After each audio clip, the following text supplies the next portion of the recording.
Okay, guys, we're live on another episode of the MMA Breakdown live chat, coming to you live from Google Plus, and we're gonna get right into it. Everybody's saying Brock Lesnar should be fighting in Bellator. At least Bellator is making the offer that they want Brock Lesnar to compete for their company and not the UFC. And Scott Coker is basically saying, well, I'm going to get every aspect of any star that wants to compete into my company. And I think it's the bottom line truth. If Brock Lesnar comes back and actually starts competing in Bellator, it's not going to be great for Bellator because 90% of the casual fans never heard of Bellator. They don't know what it is. And I'll be completely honest with you, I don't really watch Bellator all that often. I watch World Series of Fighting in the UFC. Never been a fan of Bellator, especially the way they do that tournament style. I'm not a tournament style person. But for the people who say, well, Brock Lesnar will bring a lot of fans, yeah, but what happens if Brock Lesnar fights Bozo number one that no one's ever heard of and gets knocked out? Then people are like, wow, Brock Lesnar sucks. And then the hype of that organization just goes down the drain because most of these Bellator fighters that are coming to the UFC that are actually doing pretty good, a lot of people don't even know who they are. Like Michael Chandler might come to UFC, or some of these other dudes that people are like, I don't even know who this is. They knew, a lot more people knew Strikeforce than they did Bellator. It's just the way it is. Even though Bellator is on free TV, a lot of people just don't sit there and watch it. At least I don't. And I think Brock Lesnar is going to come in there, maybe tear shit up, but it's going to be the same thing. Brock Lesnar is going to be is in the same sentence as Gina Carano. She hasn't fought in years. Brock Lesnar hasn't fought in years. And is he still training mixed martial arts? Probably not. I really don't believe he's still training his ass off. And why do people want Brock Lesnar back? Just because he did millions and millions of pay-per-view buys? Yeah, he did get a lot of good pay-per-views for the UFC.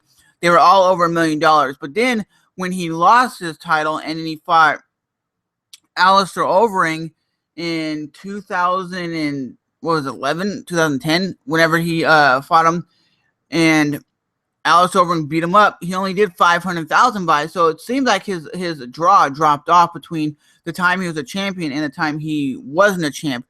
If he didn't have a disease, would he still be in mixed martial arts? Probably doing pretty good. Yeah, I think so.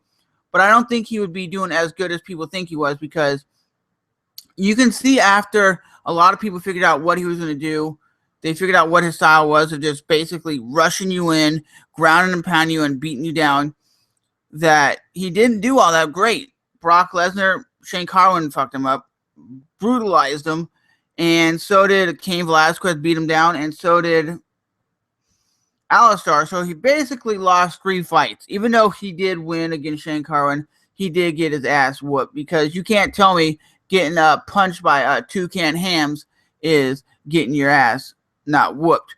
But I really don't think Brock Lesnar should be competing in mixed martial arts. I don't. I love what he did at the time that he did it. That was a golden age of MMA. That was where MMA was at its peak of like, okay, the casual people don't really watch it. And when Brock came in, it went from here all the way up here, like, because people really wanted to see what this dude offers. And I really don't think CM Punk is in the same vote as Brock Lesnar. I don't really think people are so hyped about CM Punk coming in there and just dominating, because really, yes, he is a jiu-jitsu fighter. Yes, he has trained in jiu-jitsu, but we don't know what he's capable of doing. And Brock is this freakishly big dude, and as a human being, we always want to see this big, freakishly big dude that looks like a Viking, that looks like he could basically jack you up, come in there and see what he can do.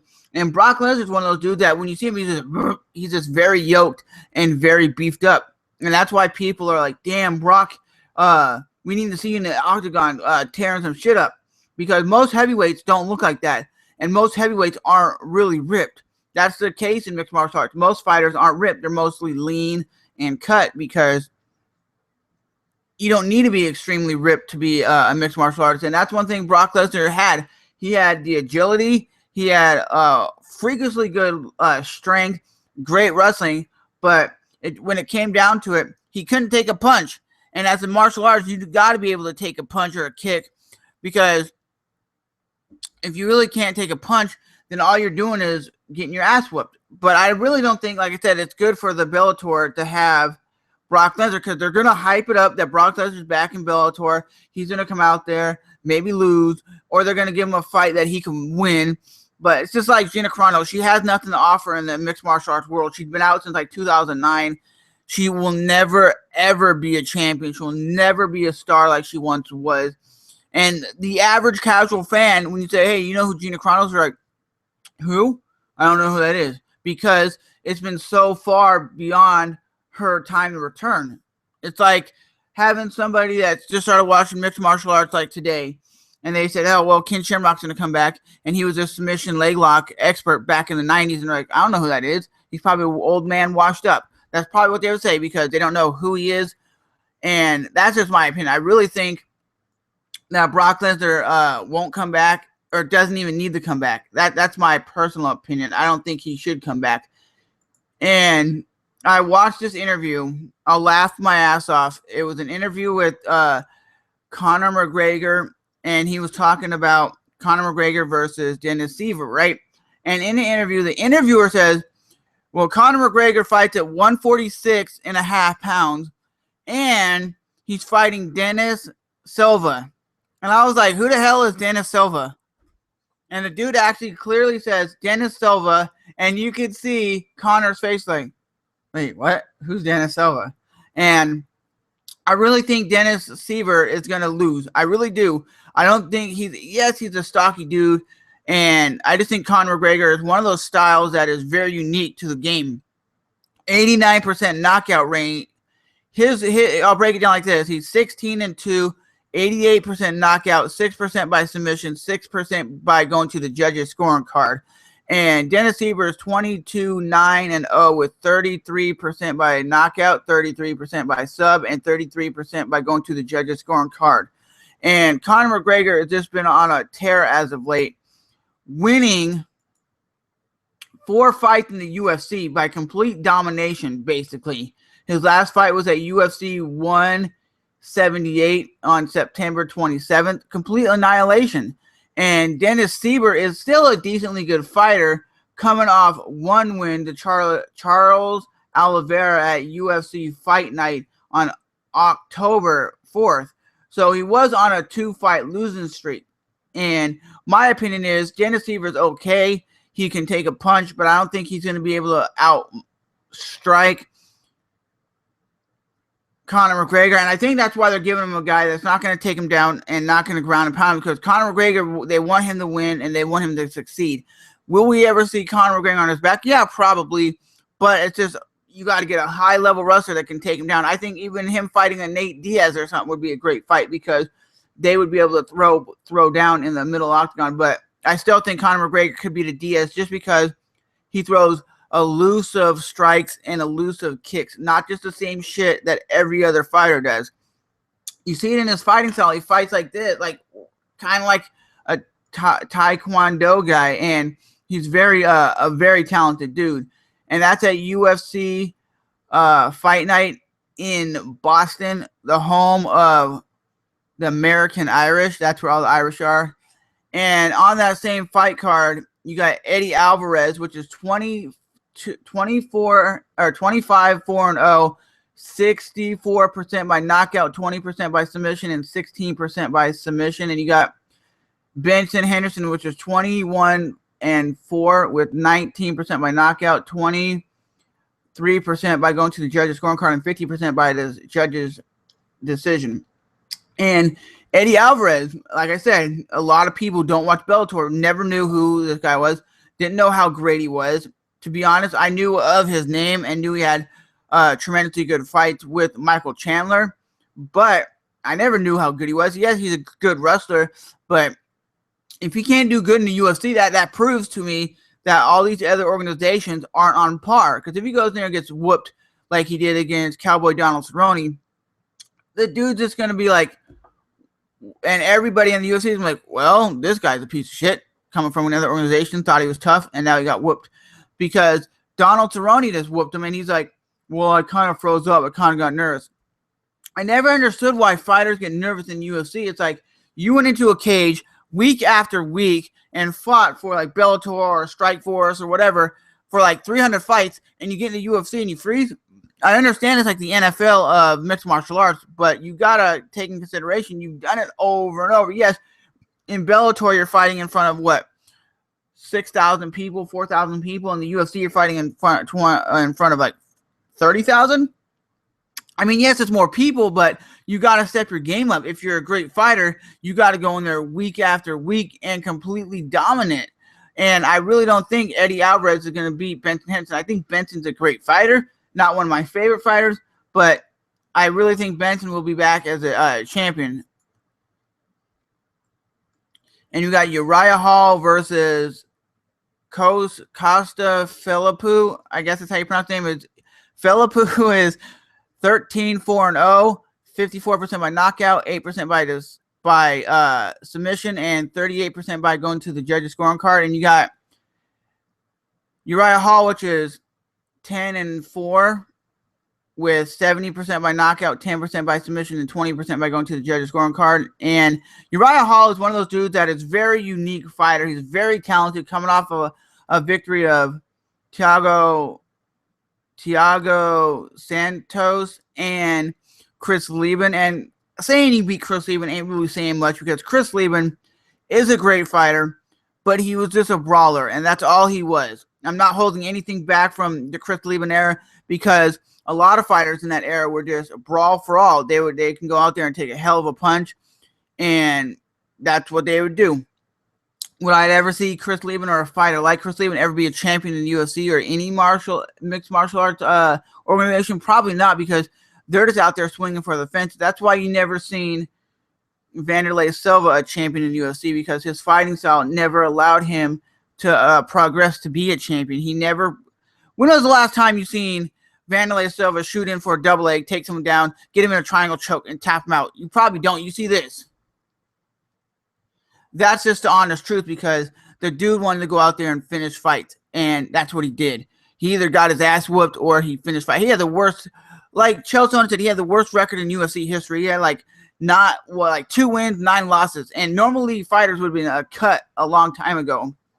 So that is today's episode of the MMA Breakdown Live Chat. You guys, if you ever see me on here live, you guys should ask questions, because then they make the podcast more exciting and longer, and just me interacting with you guys. But like I said, Dennis Siver will not beat Conor McGregor, and I really don't think Brock Lesnar deserves to fight in the UFC or Bellator. I don't really think he has anything to offer, and I really don't think he's gonna bring so much hype to the to Bellator that Bellator is gonna be the number 1 organization. Most people, if I walked up to my dad right now and was like, "Hey, Dad, I'm going to go watch Bellator," he'd be like, "What?" When you say you're going to watch the Ultimate Fighting Championship, the UFC, people know what it is. The casual fan still calls mixed martial arts the UFC. They're like, "I want to train UFC one day. I'm going to be, I go to a UFC gym and train.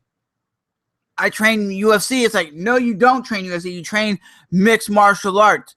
A lot of people don't even know MMA exists. Or when you bring up, "Hey, I watch MMA," and they go, "I don't watch that WWE stuff. I watch UFC." It's like, no, MMA stands for mixed martial arts, dummy. Or you could tell them that mixed martial arts is what it's called, and they're like, "No, I train UFC." I'm like, UFC is not a sport. That's a brand name. It's like I wear Nike. It's not like I train Nike. They don't realize, a lot of people don't realize that the UFC is an organization, and they don't realize what they're doing in there is martial arts. A lot of people just think there's 2 animals going out there savagely and fucking fools up. And I'm like, no, it's 2 guys that train their ass off to dedicate their life to get in the best shape of their life so they can go out there and train. And one last thing, guys, I think weight cutting should not exist. I think you should fight at the weight class that you are walking around at. If you walk around at 145, you should fight at 145. That's where you're going to get the best fights. I really think you're going to get the best fights if Anderson Silva fought at 210 instead of fighting at 185, because you got to cut all that weight. And sometimes those guys look very gassed out or just really dehydrated because they're cutting so much weight. Some of these guys are cutting 10, 20 pounds to get down to that weight. I'm like, how are these dudes literally cutting weight from like 6 weeks out, they're cutting like 40 pounds when the average person working out, it's hard to lose that much weight in 6 weeks. I wish I could lose that much weight in 6 weeks. Shoot. But my honest opinion is weight cutting shouldn't exist, and it shouldn't be as bad as it is, because there's some fighters that, like Henderson, he tried on, not this fight, but his last fight, he tried to cut weight so bad that his body gave out, and he had to go to the hospital because I guess he like fell on his head or something like that. And it's like, really, you piece of shit organization. I think it's a piece of shit. People are like, weight cutting is the way it is. No, you shouldn't weight cut in wrestling, boxing, any of these combat sports. You don't see people competing in the NFL cutting weight just to make it to the game. It's weird when Conor McGregor, you know that dude's not 145. He's probably out 165 walking around, I'm guessing. Dennis Sieber is not a 145-pound average dude. He's probably like 175. Really, he even looked big as a 155er. And you got to look at, what was it, Anthony Rumble Johnson struggling to make weight at 170, and he walked around at like 220. And he cut weight. That's a lot of weight cutting just to make it into a weight class where you're like, well, I'm bigger and I'm stronger. Yeah, it's making you bigger, stronger, but in reality, it's not healthy. I really don't think it's healthy to cut weight all the time, that much weight, and then gain the weight back. Cut the weight, then rehydrate your body to get the weight back. I think later in life, these fighters are going to be fucked up from the weight cutting. I really do, because they say actresses and actors who cut weight, they're like, hey, you got to be this really fat dude for this role. Then this actor's got to really fatten up or grow this fat beard and look like a bum. And then their next role, they got to be this very clean-cut, sexy-looking person. They got to cut all that weight down. And it's like, dude, that's not healthy on your body, because you're going like this. Fat, skinny, normal weight, cut weight, normal weight, cut weight. I really don't think every fighter should be fighting at like a weight class down. They should just be fighting at their regular weight. That's what I think, but I could be completely wrong. And the fight card I think will be a good fight card is the Anderson Silva fight card. I mean, I guess it, like, the fight card has Nick Diaz versus Anderson Silva. It's a completely great fight. A lot of people are saying Anderson Silva is just going to mop the floor with him. I don't really know if that's the case, because Anderson Silva hasn't fought in over a year. Nick hasn't fought over a year. And Nick has the balls to go up to 185 to fight Anderson. And he's the one to call him out and said, yeah, I want to fight him. I want to take him on and see what he has to offer. So I give him all the credit in the world, because most often than not, most fighters were like, nah, I'm not fighting Anderson. Even Michael Bisping for years wanted to fight Anderson. I want to see that fight. And I think Michael Bisping has the skill set to beat Anderson. And even on this fight card, you got Joe Lauzon. And Joe Lauzon is one of those dudes that are very exciting. If you don't know, Joe Lauzon has a podcast on Joe Lauzon's YouTube channel. He breaks down like the fights, and breaks down like the pay-per-views, like after the fight, like what happened and his take on why this fighter did this and did that. It's a cool little podcast. You guys should check that out at Joe Lauzon YouTube channel. And you got Tim Boach going to be on that fight card versus, you got Tim Boach. So some of these fights are okay. Not all of them are going to be the greatest of fights, but 2015 looks to be good. You got the return of Rashad Evans versus Glover Teixeira. Glover is 22-4 versus Rashad's 24-3-1. Rashad Evans is on a 2-fight winning streak, beating Chael Sonnen and Dan the Beast Henderson. And he hasn't fought since UFC 167, which was November 16, 2013. So that's going to be a long fight, because he's going to have to fight on September 22nd. That's a long layoff. And Glover hasn't fought since UFC 179 against Phil Davis, losing to Phil Davis. But I got to give it up to Rashad Evans. I think Rashad Evans was supposedly going to fight at 185, but I think in his career, he's not going to be making 185. That's not going to happen. But with that being said, you guys can always ask questions in the comment section below. Post like 3 or 4 questions each, and I'll definitely hit you guys back with another video with a bunch of questions.